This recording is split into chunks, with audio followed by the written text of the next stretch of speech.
નમસ્કાર, spark today ન્યૂઝમાં આપનું હાર્દિક સ્વાગત છે। અલગ અલગ સંસ્થાઓ સેવાકીય કાર્યો કરી રહી છે। જ્યાં તંત્ર નથી પહોંચતું ત્યાં એ પીડિતોના અવાજ સાંભળવા, પીડિતોની અવાજને વાચા આપવા માટે અને જરૂરિયાતમંદ લોકોની વારે અલગ અલગ સેવાઓ સંસ્થાઓ અલગ અલગ કપરી પરિસ્થિતિમાં ઊભી રહે છે। કોરોના કાળ જોયો, ત્યારબાદ વિનાશક પૂર આપણે જોયું। અલગ અલગ જગ્યા પર સેવાકીય સંસ્થાઓ દ્વારા ખૂબ સારી એવી સરાહનીય કામગીરીઓ પણ કરવામાં આવે છે। તેમાંની એક સંસ્થા એટલે કે લાયન્સ ક્લબ ઇન્ટરનેશનલ। આપણે સૌએ આપણા આંખોથી જોયું હશે કે એવા જરૂરિયાતમંદ લોકોની વારે આવ્યું છે, એવા લોકોને અલગ અલગ રીતે વસ્તુઓ પહોંચાડી છે અને મદદ પણ કરી છે। આ વખતે એક નવી પહેલ લાયન્સ ક્લબ ઇન્ટરનેશનલ દ્વારા કરવામાં આવી છે કે જે સાહસો ક્યારે પડદાની સામે નથી આવ્યા, એ સાહસોને બિરદાવવા માટે એક વિશેષ કાર્યક્રમ દીપકભાઈ અને તેમની ટીમ દ્વારા કરવામાં આવ્યો છે। તેઓ સાથે વિશેષ વાતચીત કર્યું છે। હાલ અત્યારે તેઓ સ્પાર્ક ન્યૂઝના પ્લેટફોર્મ પર ઉપસ્થિત છે। આ કાર્યક્રમ કયા પ્રકારનો છે, કેવા સાહસિકોને બિરદાવવા છે, કયા રીતે તે લોકોને બિરદાવી રહ્યા છે, ક્યાં રાખ્યો છે, તેઓની સાથે જ વિશેષ વાતચીતથી જાણીશું। દીપકભાઈ, સ્પાર્ક ન્યૂઝમાં હાર્દિક સ્વાગત છે તમારું। શું કહેવા માંગો છો? આ કાર્યક્રમ પહેલા તો કરી રહ્યા છો, એ કોની માટે છે? સૌથી પહેલાં તો હું સ્પાર્ક ટુડે ચેનલનો ખૂબ ખૂબ આભાર વ્યક્ત કરું છું, ઋણ સ્વીકાર કરું છું કે જ્યારે પણ અમે સેવાના કોઈ પણ કાર્ય કર્યા છે ત્યારે સ્પાર્ક ટુડે અમારી સાથે રહ્યું છે અને એક મીડિયાના માધ્યમથી જે સમાજ સુધી એની જાણકારી ઇન્ફોર્મેશન મળવી જોઈએ એ બધા માટે સ્પાર્ક ટુડેનું અમને આખા વર્ષ સાથ સહકાર રહ્યું છે। આ વર્ષે લાયન્સ જે પણ સેવાકીય કાર્ય કર્યા, અમે 100 વિદ્યાલયોની અંદર water cooler, water purifier unit લગાડ્યા, અથવા એક સ્ટાર્ટઅપ સમિટનું આયોજન કર્યું અમે, જેની અંદર અમે લગભગ 250થી વધુ સ્ટાર્ટઅપ જેમાં ઉપસ્થિત રહ્યા અને 38 સ્ટાર્ટઅપ્સની અંદર 30 કરોડથી વધુનું ઇન્વેસ્ટમેન્ટ થયું। એ કાર્યક્રમની વાત હોય કે એવા ઘણા બધા કાર્યક્રમ હોય જેની અંદર અમને મીડિયાનો ખૂબ સાથ સહકાર મળ્યો અને સ્પાર્ક ટુડેમાં વિશેષ કહી શકાય એવો સાથ સહકાર મળ્યો। એટલે હું સ્પાર્ક ટુડેની ટીમને આપણે ખૂબ ખૂબ અભિનંદન આપું છું, કેમ કે જે રીતે એક સમાજ સેવા માટેનું NGO તરીકેની અમારી જવાબદારી છે, પણ એની અંદર જ્યારે મીડિયાનો અમને સાથ સહકાર મળે તો અમે ચોક્કસ વધુ સારું કાર્ય કરી શકીએ છીએ। ને આજે જે કાર્યક્રમની માહિતી માટે અમે અહીંયા ઉપસ્થિત થયા છે એની અંદર બી અમને મીડિયાનો વિશેષ સાથ સહકાર જોઈશે। અમે એક લાયન્સ રત્ન એવોર્ડ અને લાયન્સ અનસંગ હીરો એવોર્ડ એટલે સોસાયટી ના જે સુપર હીરોઝ છે એના સન્માનનું એક કાર્યક્રમ લાયન્સ ક્લબના માધ્યમથી અમે રાખવા જઈ રહ્યા છીએ, જે આગામી 31 માર્ચના રોજ હોટલ તારાસન્સ ખાતે અમે એનું આયોજન કર્યું છે અને એની અંદર અમે 2 કેટેગરીની અંદર અવોર્ડ સેરેમની રાખી છે, એક લાયન્સ રત્ન એવોર્ડ અને અનસંગ હીરો એવોર્ડ। આ સમગ્ર કાર્યક્રમના અમારા જે ઇન્ચાર્જ તરીકે અમારા પિયુષભાઈ પટેલ અને હાર્દિકભાઈ શાહ એ આની જવાબદારી લીધી છે અને આજે બંને મિત્રો મારી સાથે અહીંયા ઉપસ્થિત છે। જો હું લાયન્સ રત્ન એવોર્ડની વાત કરું તો જે લોકો સમાજમાં કંઈક શ્રેષ્ઠ કાર્ય કર્યું છે, જે નામાંકિત લોકો, એવા લોકોને અમે સન્માન કરવા જઈ રહ્યા છે। પછી એ યુથ આઇકોન હોય, સ્પોર્ટ્સ હોય, ચેમ્પિયન ઓફ ચેન્જ હોય, હ્યુમેનિટેરિયન સર્વિસ હોય, આર્ટ, કલ્ચર, એજ્યુકેશન, સાયન્સ, એવી 8 કેટેગરીની અંદર અમે જે નામાંકિત વ્યક્તિઓ છે એમનું અમે સન્માન કરવા જઈ રહ્યા છે। એ અમે લાયન્સ રત્ન એવોર્ડની અંદર કરીએ છીએ અને અનસંગ હીરો એવોર્ડની અંદર એવા વ્યક્તિઓ જે એક પાયાના વ્યક્તિઓ છે, સમાજના સામાન્ય વ્યક્તિઓ છે પણ જેમણે અસામાન્ય કાર્ય કર્યું છે, એવા વ્યક્તિઓનું અમે સન્માન અનસંગ હીરો એવોર્ડની અંદર કરવા જઈ રહ્યા છે ને એની અંદર સમાજમાંથી વધુથી વધુ લોકો જેમણે સમાજ માટે સારું કાર્ય કર્યું છે કોઈ પણ અપેક્ષા વગર, એવા મિત્રો આપણા ચેનલના માધ્યમથી અમારો સંપર્ક કરે, આજે અમારો આ એક આશય છે।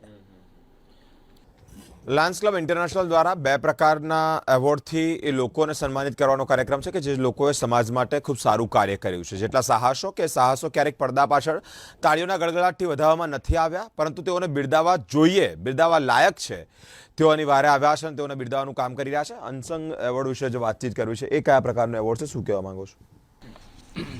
અનસંગ એવોર્ડ મીન્સ જે સમાજમાંથી લોકો, પોલીસ ડિપાર્ટમેન્ટ છે, ફાયર બ્રિગેડ ડિપાર્ટમેન્ટ છે, નર્સિંગ છે, એવી કોઈ સંસ્થામાં કોઈ એવા કાર્ય કરે, પોતાનું જીવ જોખમમાં મૂકીને સમાજ માટે કંઈક એવા સારા કાર્યો કર્યા હોય તો એવા વ્યક્તિઓને અમે આમંત્રિત કરીશું, એમનો ડેટા અમે ચેક કરીશું અને એમને અમે એક જે અમારું લિસ્ટ બન્યું કેટેગરી લિસ્ટ બનાવ્યું છે એ પ્રમાણે તેઓને અમે જાહેર મંચ ઉપર એમનું સન્માન કરીશું, એક અમારું સર્ટિફિકેટ એમને એનાયત કરીશું અને એક બીજા લોકો બી એનો કવરેજ જોઈને હિંમત આવે કે ભાઈ આપણે આવું કંઈક કરવું જોઈએ જેથી સમાજમાં આપણે કંઈક સારું યોગદાન આપી શકીએ. એ આશયથી અમે આ પ્રોગ્રામનું આયોજન કરેલું છે. આ એવોર્ડની કેટેગરીમાં કયા કયા લોકો જોઈન થઈ શકે? એમાં પર્સનલ લેવલે છે તો પોલીસ ડિપાર્ટમેન્ટ છે, ફાયર બ્રિગેડ છે, હોસ્પિટલ્સ છે, આ સિવાય તરવૈયા છે, સફાઈ કર્મચારી છે, સ્કૂલિંગમાં કોઈએ સ્પેશિયલ યોગદાન આપ્યું હોય. તમે અત્યારે ઘણા કિસ્સા પેપરમાં એમાં વાંચતા હો છો કે ભાઈ કોઈ નાની બાળકીને ચિત્તાએ હુમલો કરીને બચાવી લીધા, તો એવા બી કોઈ વ્યક્તિઓને આપણે એમાં પ્રોત્સાહન આપી શકીશું, કવરેજ આપી શકીશું અને આપણે તેઓનું સન્માન કરીશું. ઓકે, અનસંગ એવોર્ડ સિવાય બીજા કયા એવોર્ડ નો પણ આની અંદર સામેલ થયો છે? લાયન્સ ક્લબ ઘણા વર્ષોથી સેવાકીય પ્રવૃત્તિઓ તો કરી જ રહી છે. સાથે સાથે એ જે લોકો સોશિયલ એક્ટિવિટી સાથે જોડાયેલા છે કે જેના થ્રુ સમાજને કંઈ ને કંઈ લેવલ પર મદદ થઈ રહી છે, કે જે રીતે લાયન્સ ક્લબ એક વર્લ્ડની સૌથી મોટામાં મોટી NGO છે, એ રીતે બીજા સમાજના ઘણા લોકો સમાજને કંઈ ને કંઈ રીતે હેલ્પફુલ થઈ રહ્યા છે. તો એ લોકોનું પણ સન્માન કરવાનું એક બીડું ઝડપ્યું છે લાયન્સ ક્લબે અને એ લોકોનું સારી રીતે સન્માન થાય, લોકોને પબ્લિસિટી થાય અને સમાજમાં એની એક અલગ ઓળખ બને, એ માટે લાયન્સ ક્લબ કામ કરી રહ્યું છે. લાયન્સ રત્ન એવોર્ડ તો જેને કંઈ ને કંઈક સમાજ માટે ખૂબ સારું કામ કર્યું છે, કે જેને નામાંકિત વ્યક્તિ છે, એ બધા વ્યક્તિઓનું સન્માન સમાજે તો કર્યું જ છે, સાથે સાથે એ લોકોએ સમાજ માટે ખૂબ સારું કામ કર્યું છે. તો લાયન્સ ક્લબ એમના પ્લેટફોર્મ પર એમનું એક અલગથી ફેલિસિટેશન કરવા માગે છે અને એમની વધારે ને વધારે નામના થાય. સમાજમાં લાયન્સ ક્લબ સિવાયની NGO સિવાયના વ્યક્તિઓ પણ કંઈક કામ કરી રહ્યા છે તો એનું એક પહેચાન બને એટલા માટે કામ કરી રહી છે. દીપકભાઈ, આની અંદર જોડાવા માટે કોઈ કે આવું કાર્ય કર્યું છે અને જોડાવા માટે તો શું પ્રોસેસ છે, કેવી રીતે તમારી સાથે કનેક્ટ થઈ છે? હા, પહેલાં હું એક જે અવોર્ડ સેરેમની છે એનું પાછળનું જે આશય છે એ આપણી સમક્ષ મૂકું છું કે ઘણા બધા લોકો સારું કાર્ય કરે છે અને અમે પણ એક NGOના માધ્યમથી સમાજ માટે જે પણ અમારાથી થઈ શકે છે એવા કાર્યો કરે છે. પણ જે લોકો કાર્ય કરી રહ્યા છે એમને બિરદાવવા, એમને મોટિવેટ કરવા અને એ વધુ સેવા કાર્ય કરવા માટે પ્રોત્સાહિત થાય, એમને જોઈને બીજાને પ્રેરણા મળે, એમની જે સ્ટોરી છે એ સમાજની સામે આવે, એ એક આશય સાથે અને ખૂબ જ સારા એવા સન્માન સાથે અમે એમને બિરદાવીશું. ખૂબ સારા એક પ્રોગ્રામની અંદર સારા એવોર્ડ સાથે એ બધાને બિરદાવીશું. પછી એક સામાન્ય વ્યક્તિ પણ હોઈ શકે ને અસામાન્ય વ્યક્તિ પણ હોઈ શકે, એ જે મેં આપણે સાથે ચર્ચા કરી. ખાસ એના માટે અમે એક ઈમેલ ID છે, એ email LIONS AWARDS lions awards 123@gmail.com એ મેલ ID પર એ મેલ કરી શકે છે.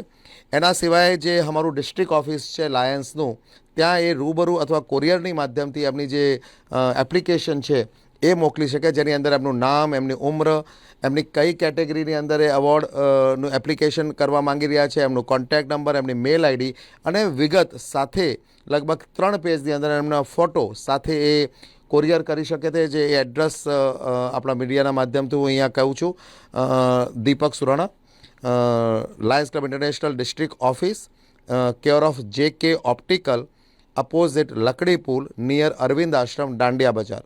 આ એડ્રેસ પર રૂબરૂ અથવા કોરિયરના માધ્યમથી મોકલી શકે છે. અને વધુ માહિતી માટે હું 2 ફોન નંબર આપણા માધ્યમથી શેર કરું છું, 9825083077 અને 9825041716.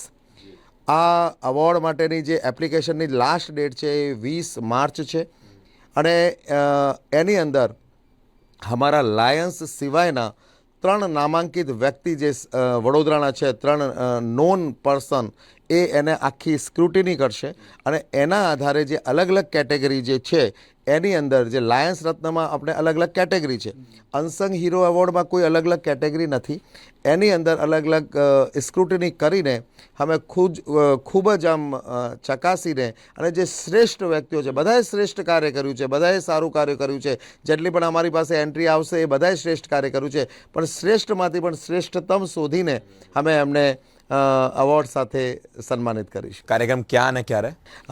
31 માર્ચે મંગળવારના દિવસે એ હોટલ તારાસસ ખાતે સાંજે રાખવામાં આવેલ છે. ટાઈમિંગ શું છે? Timing 6:30. Okay, thank you so much. Thank you. Thank you. સમાજના આવા પ્રતિષ્ઠિત વ્યક્તિઓ આગળ આવી અને આવા લોકોને બિરદાવવા એ ખૂબ જરૂરી છે. કારણ એવી ઘણા કિસ્સાઓ છે, એવી ઘણી બાબતો છે, એવી ઘણી ઘટનાઓ છે કે જ્યાં લોકો એ બાબતે એ વસ્તુ ડિઝર્વ કરે છે. કોઈ એવોર્ડ આપીને સન્માનિત કરવા પૂરતું સીમિત નથી, પરંતુ જે તે સમયે, જે તે ક્રિટિકલ ટાઈમે કોઈનો જીવ બચી ગયો હોય, એ કદાચ દેવદૂત કરતાં પણ મોટું કાર્ય જ્યારે વ્યક્તિ દ્વારા કરવામાં આવ્યું હોય તો એ કાર્યને બિરદાવશે કોણ? ઘટના સ્થળે ઊભા રહેલા લોકો તો તેને તાળીઓનું સન્માન આપશે જ, કહેશે કે ખૂબ સારું કામ કર્યું, જો આ ના હોત, આ વ્યક્તિ ના હોત તો ત્યારે આટલા લોકો અહીંયા મોતને ભેટ્યા હોત, આ વ્યક્તિએ આ ના કર્યું હોત તો આ થયું હોત.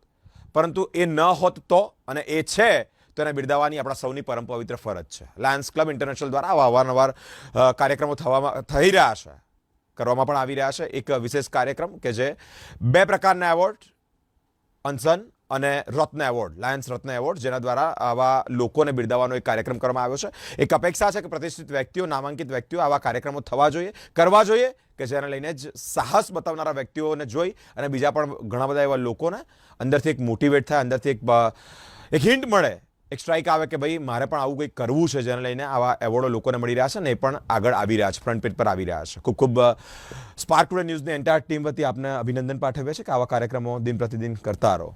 અલગ અલગ મહાનુભાવો સાથેની વાતચીત લઈ, આવી જ તમામ એપિસોડ, આવા તમામ કાર્યક્રમ, આવી તમામ સંવાદ લઈ આપ સુધી પહોંચતા રહીશું. તમામ અપડેટ જોવા માટે અમારી સાથે સ્પાર્ક ટુડે ન્યૂઝ પર જોડાયેલા રહો. કેમેરામેન ગૌતમ સાથે હું બિરેન, સ્પાર્ક ટુડે ન્યૂઝ.